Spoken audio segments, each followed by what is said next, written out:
একটা চিপস কিনে দিলে একটা বাচ্চাকে, একজন ভদ্র মার্জিত ফ্যামিলির মানুষ তাদের বাচ্চাকে শিখায়, আব্বু আঙ্কেলকে থ্যাংক ইউ দাও, আঙ্কেল তোমাকে একটা চিপস কিনে দিছে, 10 টাকার একটা চিপসের জন্য বাবা শিখাইছে, মা শিখাইছে আঙ্কেলকে ধন্যবাদ দিতে হয়।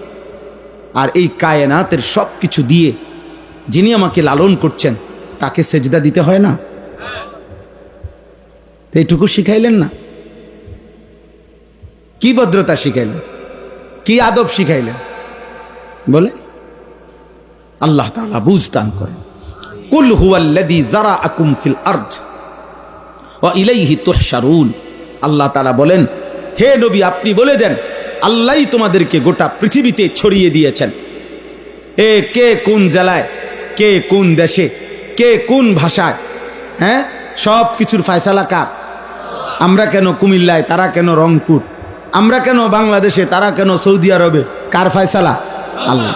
সব মানুষকে জমিনের বিভিন্ন অঞ্চলে আল্লাহই ছড়িয়ে দিয়েছেন।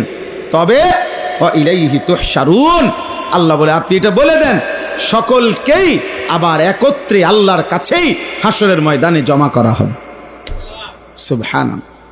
ওই যে জাল দেখলে বোঝা যায় না, পুকুরের মধ্যে জাল যখন মারে তো এটা তো এমন সুন্দরে ছড়ায়া দিছে, একটু পরে তিনি আবার টান দিয়া এই জাল গুটায় ফেলে। আল্লাহ তাআলা বলেন, আমি এই কোটি কোটি মানুষ জমিনের সর্বত্র ছড়িয়ে দিয়েছি, আবার আমি একদিন এটারে গুটাইয়া এক মাঠে জমা করে ফেলব।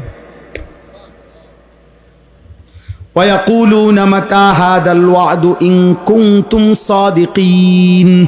আল্লাহ বলে নাফরমান পাপীরা তারা বারবার নবীকে বলে, হে মুহাম্মদ যদি তুমি সত্যবাদী হও তো সেই ওয়াদাকৃত দিন হাসরের মাঠ কই হচ্ছে না কেন? কোন দিন হবে বলো? এই বিদ্রুপ করত, নবীজিকে ঠাট্টা করত, কই বাপ মরল, দাদা মরল, দাদার বাপ মরল, দাদার দাদা মরে গেল, কেউই তো কই কোনো হাসরের নামগন্ধ দেখলাম না, আখেরাতের নামগন্ধ দেখলাম না, কই হয় না কা? এভাবে বিদ্রুপ করে। এই অনেক মানুষ আছে তো ভিতরে ভিতরে, ও মাইতো না হুজুররাই দি কয়, ও যত কয় এত না, ও এত না। আমি একদিন একজনরে কইছি, চাচা আচ্ছা ধরে নিলাম আমি যত কইছি এত না, মনে করেন এর অর্ধেক,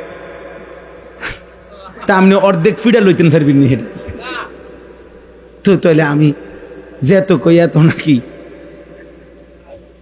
বুঝেন না এমনি কথাটা? আমাদের বলার অর্ধেক ফিডা লইতেন ফেরবেন আপনি?